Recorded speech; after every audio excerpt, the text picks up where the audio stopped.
축복받으신 거예요.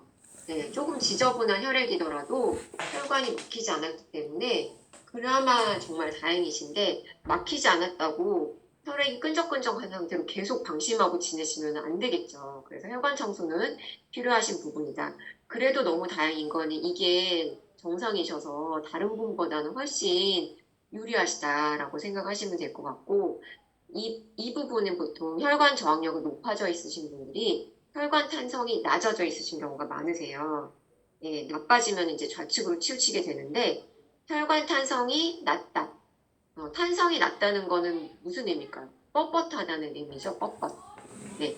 그럼 혈관이 뻣뻣하니까 잘 막히겠죠. 연상이 되시죠?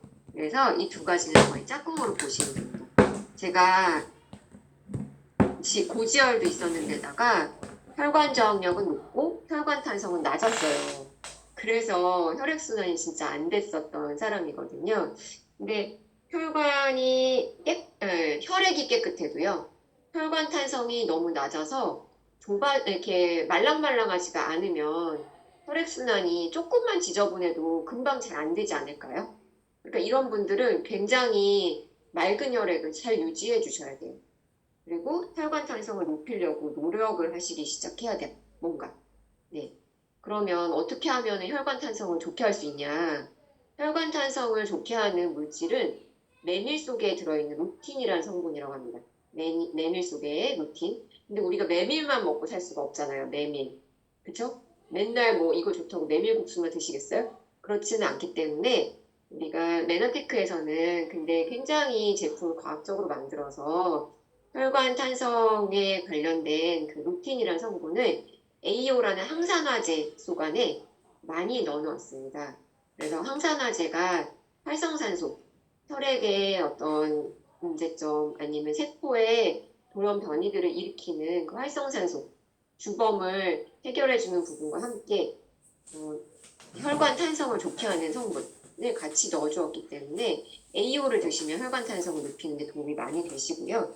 그리고 이게 저항력이 자꾸 높아지시는 분들은 어디부터 막힐까요? 막히기 시작했어요. 어디부터 막힐까요? 보통 눈, 모세혈관부터 막히죠. 손끝, 발끝, 콩팥, 뇌 이런 부분처럼 굉장히 모세혈관이 많이 분포되는 곳부터 막히기 시작해서요.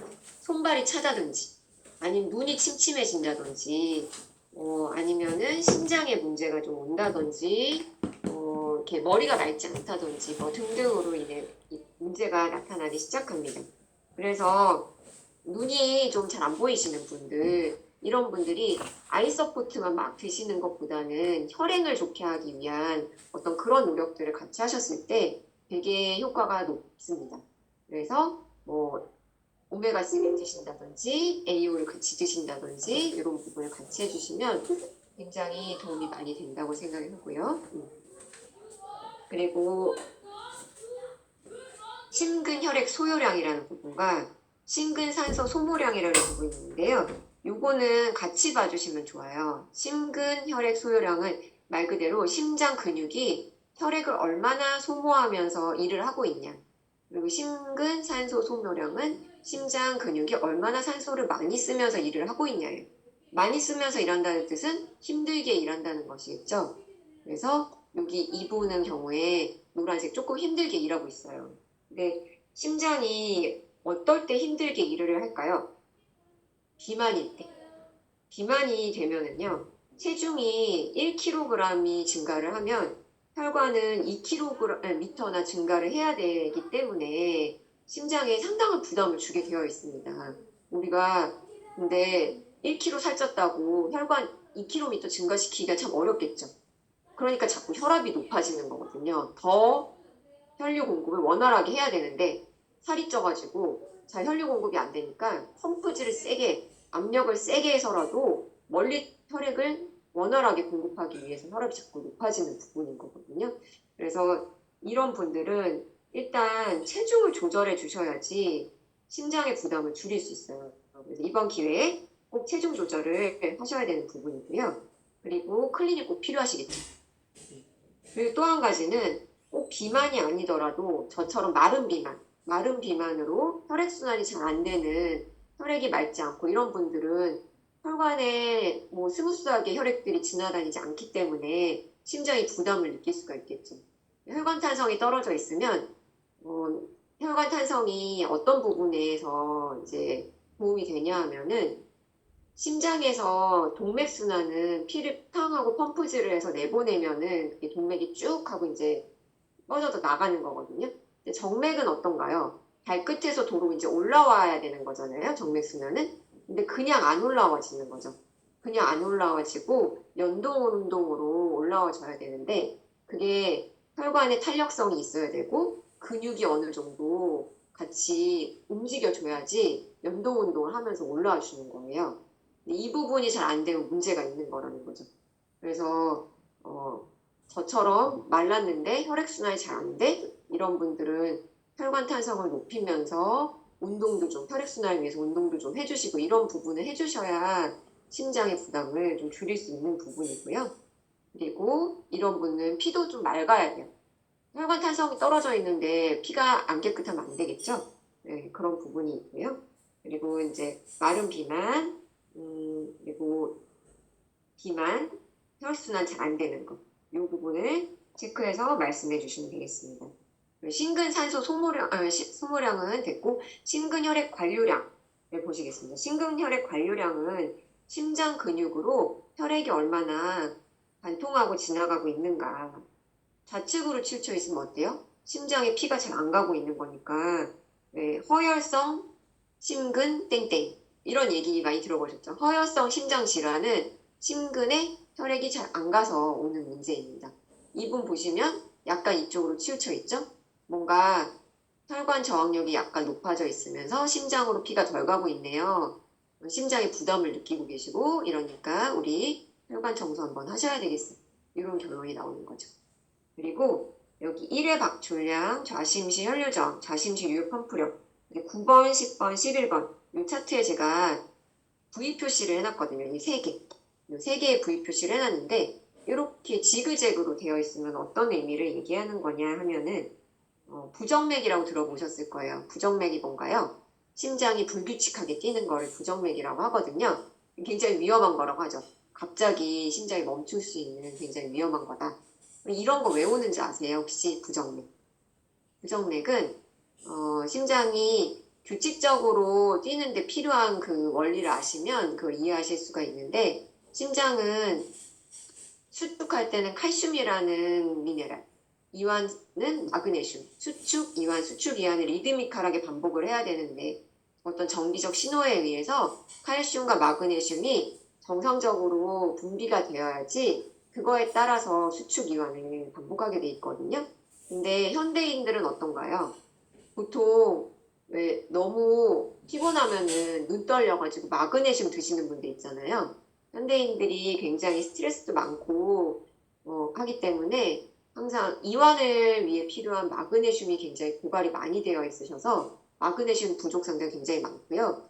그리고 칼슘도 부족한 경우가 굉장히 많습니다. 옛날에는 갱년기 여성 이상의 경우에만 칼슘 부족이 많다라고 생각을 했는데 제가 양자 분석을 다양한 연령층에 해보니 요즘은 젊은 사람, 애들, 남녀노소를 가리지 않고 심지어 남성분들도 건장한 남성분들도 이 칼슘이 부족한 경우가 굉장히 많았어요. 그게 식습관 문제라고 생각을 합니다. 예, 칼슘이 빠져나가는 부분 중에 요즘 남성분들 되게 탄산음료를 좀 스트레스 해소를 위해서 많이 드시는 애들도 그렇고요. 이런 분들 중에 칼슘의 어떤 유출이라든지 칼슘량이 적은 분들이 굉장히 많았거든요. 이렇게 되면은 뼈도 문제겠지만 심장에도 굉장히 문제가 될 수 있습니다. 이렇게 이 부분이 차트가 지그재그로 나타나면 그래서 심장이 불규칙하게 뛸 수 있는 부정맥의 소인을 갖고 있다. 근데 저는 의료인이지만 치과의사고요. 치과의사가 부정맥 진단 내릴 수 있나요?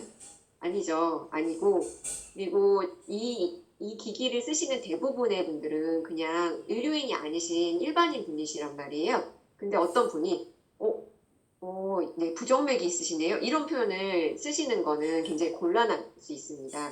이 기기는 진단 목적으로 사용할 수 없음, 그 밑에 아예 명시돼서 나오는 기기이기 때문에 이 부분은 이렇게 오히려 반문을 해주시는 게 좋아요. 스트레스 받으실 때 혹시 심장이 불규칙하게 뛰는 경험 해보신 적 있으세요? 라고 먼저 물어보시면 그분이 뭔가 대답을 저 부정맥 있어요 라고 말씀을 해주시는 경우도 있을 수 있고요. 아니면 잘 모르겠는데 하면은 이거는 아까 말씀드린 것처럼 예방의학적 가치가 있는 기계라고 말씀드렸잖아요. 미리 질환으로 진단받기 전에 이런 소인을 가지고 계신 부정맥으로 발전할 수 있는 소인을 갖고 계신 경우에도 나오는 거예요. 그래서 지금부터 심장이 좀 너무 스트레스 받거나 뭔가 상황이 안 좋을 때 불규칙하게 뛰는 그런 소인이 나올 수가 있으니 지금부터 관리하시면 좋겠습니다. 만약에 이런 차트, 심장이 뭐 부담을 느끼고 있고 부정맥 소인이 있고 뭐 여러 가지 사인들이 있잖아요. 이런 소인이 나타난 거를 건강검진센터에서 이거를 정보를 들으셨다고 생각을 해볼게요. 의사 선생님이 당신은 이런 건강 상태입니다. 라고 들으면 그분들이 어떤 솔루션을 주시던가요? 제가 건강검진을 받고 되게 당황스러웠던 거는 너무 지극히 다 아는 내용을 알려주시는 거예요. 운동하라고. 네, 너무 지극히 상식적인 거. 뭐, 아니면 비만이신 분한테 살 빼셔야 된다고 하고, 네, 그리고 뭐 근육량을 늘리셔야 된다고. 누가 모르나요? 저 근육량 늘리고 싶었다고요. 근육량 늘리고 싶었고, 운동을 하고 싶었지만 시간이 안 됐고, 뭐 저 나름대로 이유가 있었겠죠. 이런, 그냥 너무 상식적인 그런 솔루션들을 주시고, 막상 그 솔루션을 제가 했을 때, 그 실천의 결과를 얻어내기가 상당히 어려운 그런 솔루션을 너무 모호한 그런 솔루션을 주셨어서 저는 그게 건강검진의 좀 맹점이라고 생각했거든요. 물론 건강검진 굉장히 중요합니다. 뭐 조기에 암을 발견했다거나 뭔가 응급한 수술을 받아야 되거나 뭐 심장에 급하게 뭐 스텐트를 박아야 되거나 뭐 이런 것들을 발견하는 거는 굉장히 중요한 의미고 가치인데 그거 이외에 그냥 만성 질환의 어떤 상황, 고혈압이든 고지혈이든 뭐 여러 가지 저처럼 마른 비만의 어떤 상황 속에서 이거를 관리하시는 방법으로 운동을 열심히 하시고요. 뭐 이제 식단 조절을 좀 하시고요. 이런 얘기를 들었을 때 저는 솔직히 그 건강검진에 대한 비용이 좀 아까울 것 같아요. 그래서 지금은 저는 그 솔루션에 투자를 차라리 그 돈을 들여서 건강검진에 들일 돈을 전환해서 솔루션에 투자를 하는 쪽으로 생각을 이제 전환을 하게 되었습니다. 그래서 이 부분 한번 고려를 해보시고, 그리고 이제 부정맥을 그럼 어떻게 개선해요?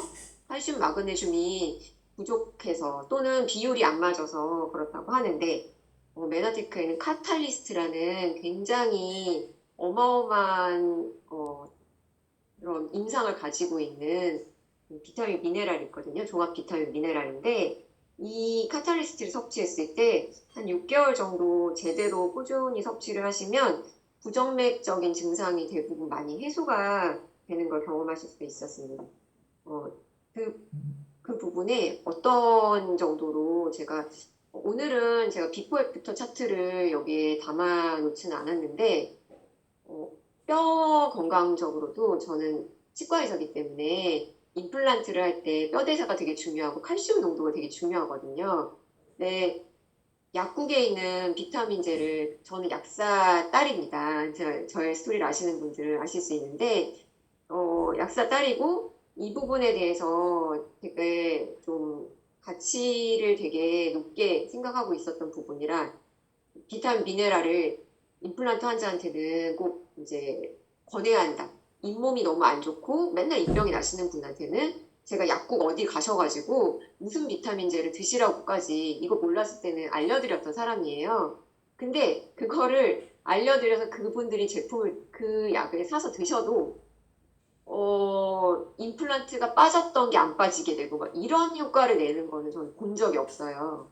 근데 메나테크의 카탈리스트를 제가 저희 병원 치과 환자분 중에 여러 번 임플란트를 반복적으로 실패를 경험한 분한테 섭취하시게 해봤을 때 양자 수치가 한 달에 딱 한 단계씩 좋아지기 시작하더니 나중에는 칼슘 농도가 좋아지더라고요. 칼슘 유출량이 줄어들고 그런 어마어마한 제 개인적인 인상도 있지만 메나테크는 과학하는 회사이고 어마어마한 비용의 R&D 비용을 쓰고 있고 그리고 그런 거를 혹시 아시는지 모르겠어요. 백신에 왜 1상, 2상, 3상까지 있잖아요. 우리 뭔가 임상 실험을 한다. 그래서 지금 백신이 3상 실험 중이다. 어떤 신약이 3상 실험 중인데 곧 출시된다. 이런 얘기 들어보셨잖아요. 그 3상이라는 의미가 사람한테 실험을 한다는 뜻인데 사람한테 실험한다는 건 굉장한 비용이 어마어마한 비용이 되어 있어요. 그분들 교통비도 들여야 되고요. 그리고 대조군하고 뭐 무슨 군한테 뭐 이제 제품을 그냥 드리는 것뿐만이 아니라 사례비도 드려야 되고요. 뭐 여러 가지 부대 비용이 들거든요. 그 약품 비용도 들고 사례 비용도 들고 교통비까지 들고 뭐 여러 가지 비용이 어마어마하게 들기 때문에 이거를 진짜 중요한 약이 아니면은 하기가 어렵습니다.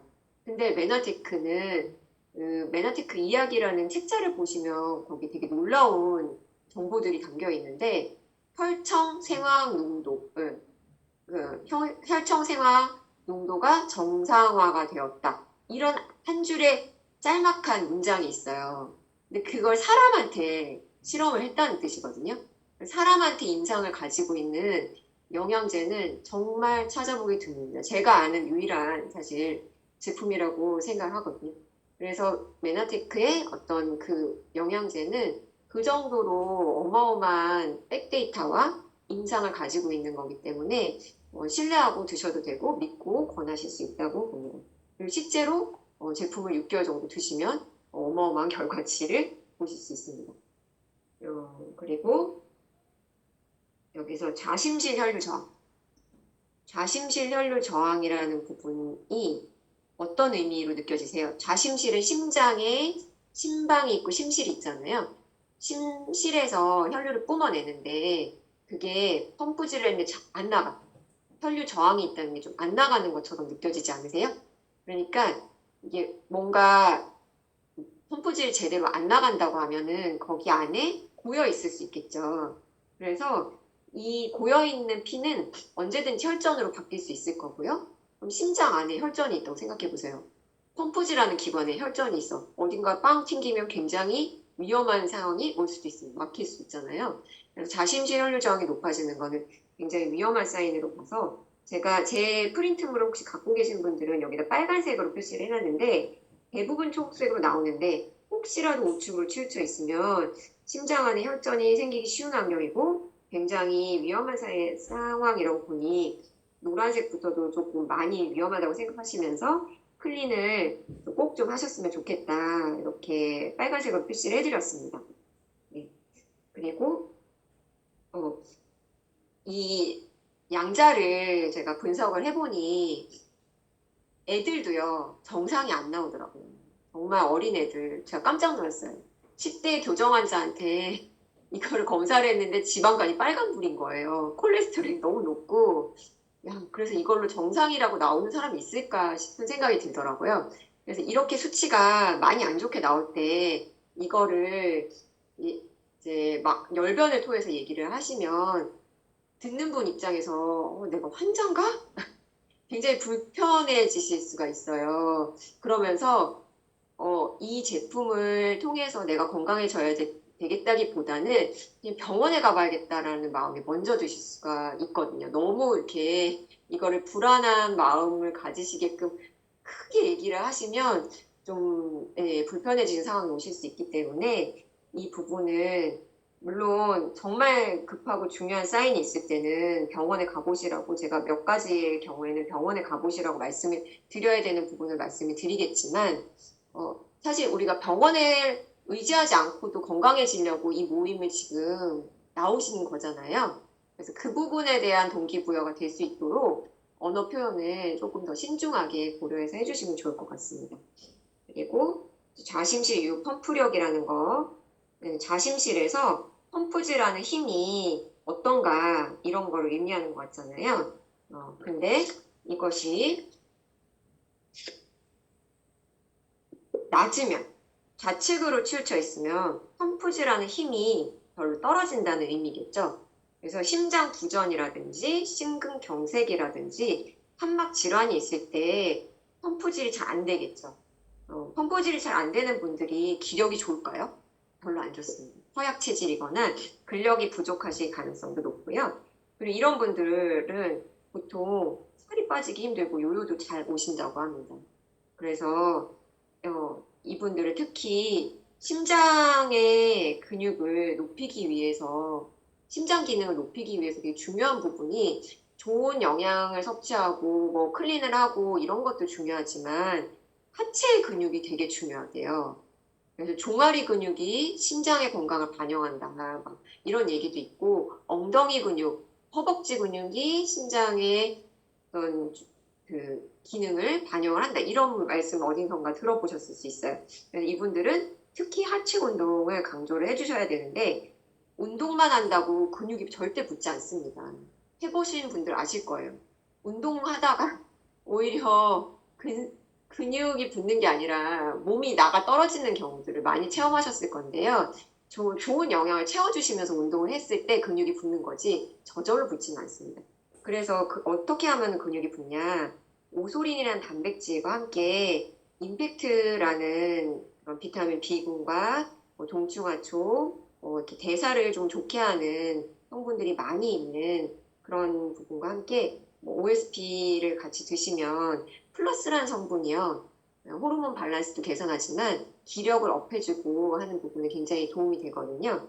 전반적인 어떤 신체의 조절 능력을 다 두루두루 향상할 수 있는데 OSP 굉장히 좋기 때문에 이렇게 하시면 되게 좋고, 이따가도 또 나오겠지만 간이 안 좋으신 분이 단백질만 주신다고 해서 근육 합성, 단백질 합성을 잘 못 시켜요. 그래서 오소린이라는 거는 가수분해 유청단백 순수한 그 파우더인데요.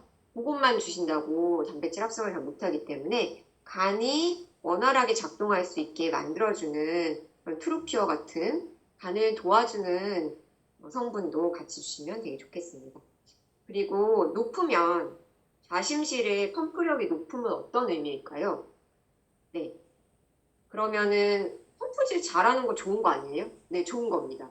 네, 생리적으로 이게 적당한 정도면 좋은 건데, 고혈압이나 좌심실이 비대해가지고 높은 것은 장기적으로 좀 문제가 올 수 있겠죠. 그럴 때는 심부전이 올 수 있습니다. 그래서 그럴 때에는 클린을 강권해 드립니다. 그래서 클린을 못 하실 경우에 OSP라도 꼭 드셨으면 좋겠고, 관상동맥 관리압. 관상동맥 관리압은 관상동맥이 뭔지 아셔야 돼요, 먼저. 관상동맥이라고 하는 것은 심장으로 피를 보내는 동맥이거든요. 심장으로 피를 보내는 동맥의 압력이 낮으면, 일단 낮은 것부터 생각해 볼게요. 낮으면 어떨까요?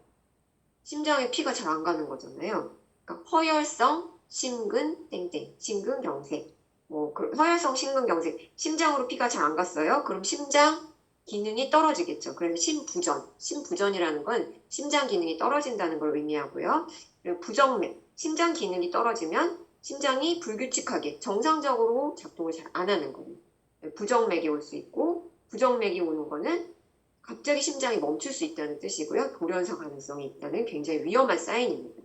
그래서 클린이나 OSP를 꼭 하시기를, 제품 섭취하시고 하시기를 강권해 드리고요. 압력이 높으면 심장으로 가는 동맥의 압력이 높으면 또 터질 것 같잖아요. 그것도 좋은 게 아니겠죠.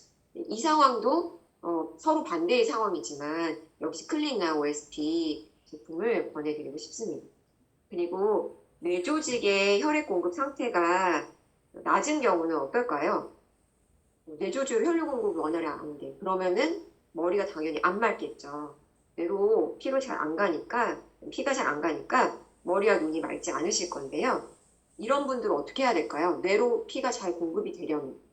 일단 저는 턱 관절을 보는 치과 의사라서요. 턱이 삐뚤어져 있으면은요, 경추가 틀어져 있으면서요. 경추가 틀어져 있어서 혈류가 이제 경추에서 이제 이렇게 뇌로 올라가는 중요한 신경과 혈관 다발이 있거든요. 그게 좀 눌릴 수가 있어요. 그러면 잘 안 돼요. 그래서 자세 부분도 되게 중요하고, 우리 거북목이 되게 안 좋다고 그러잖아요. 거북목 이렇게 하고 있고, 자세 빼고 이렇게 말려있게 이렇게 하고 있으면 머리로 혈류공급이 잘 안 됩니다. 기지개 한번 커주시고요. 네. 이렇게 돼 있으면은 일단 뇌로 혈류공급이 잘 안 될 거고요. 물리적으로 일단 그 공급이 차단되는 부분 좀 해소해 주실 필요가 있고, 그 다음에 혈류공급 원활하게 혈관 청소가 잘 안 돼 있고 혈관이 막혀 있다든지 이러면 좀 문제가 될 거고요. 그리고 또 한 가지 중요한 사실이 있어요. 위가 꽉 차 있을 때, 스트레스 많이 받을 때 어떠세요? 스트레스 많이 받을 때 목하고 어깨 뭉치는 거 많이 경험하셨을 거예요. 네. 근데 스트레스 받을 때 소화 잘 되든가요? 잘 안 되시죠? 잘 안 되는 상태에서 많이 드시잖아요. 또 스트레스 풀려고. 그러면은 굉장히 이게 엄청나게 여기로 소화하는데 막 집중이 돼서 혈류는 이쪽으로 가면서요. 여기로 가는 혈류는 안 가게 되고요. 여기가 뭉쳐있는 상태에서 또 더 혈류는 안 가게 돼요. 그래서 위를 비워주면은 어깨하고 뭐 근육 뭉친 게 조금 풀어지는 도움이 많이 됩니다. 그래서 뭐 이 구조적인 거를 내가 어떻게 할 수 없는 분들은 위를 비워주시는 걸 자꾸 습관화해 주시고 여기를 최대한 소화기를 편하게 해주셔야 여기가 덜 뭉치거든요. 위를 자꾸 비워주는 거 뭔가요? 클린이죠, 클린. 우리가 강제로 위를 자꾸 굶을 수는 없잖아요. 예, 그냥 생짜로 굶는 거는 몸을 해치는 길이니까 좋지 않으시고 위를 비워주면서 치유력을 높게 하고 혈관 청소까지 같이 도와주는 클린을 생활하시고 한 끼 쉐이크를 생활하시면 이 부분에 많은 도움이 되실 것 같습니다. 그래서 클린을 좀 권유해 드리는 부분이고요. 실제로 클린을 해보시면은 여기가 뭘 해도 안 풀렸던, 마사지해도 안 풀렸던 것들이 막 풀린다. 여기가 좀 말랑말랑해졌어요. 이런 피드백들을 많이 받으실 수 있어요. 그래서 그런 부분 많이 도움 받으시면 좋겠고요. 그리고 갑자기 위장 기능. 오늘은 제가 모든 차트를 다뤄드릴 수는 없고 위장 기능하고 대장 기능 정도까지 해서 마무리를 하고자 합니다. 네, 위장도 되게 중요한 부분이죠. 네, 위장은 장청, 뇌청이라고 해서요. 머리, 두뇌의 어떤 문제는 반드시 장을 봐줘야 되고요. 그리고 장은 우리 몸의 면역의 70% 이상을 담당을 하고 있습니다. 장에 문제가 있으면 면역력에도 심각한 문제가 같이 올 수 있기 때문에 위장 기능을 굉장히 중요하게 봐주셔야 되는데요. 위장 기능이 떨어져 있는 부분은 위장이 차가워지는 경우 대부분 따뜻한 배가 따뜻하신 분들이 위장에 문제가 많으신 경우는 잘 없는 것 같아요. 일단 위가 냉해지신 경우들이 많으신데 스트레스가 많으신 분들이 위장에 보통 문제가 오죠. 근데 우리가 스트레스를 조절할 수가 없잖아요.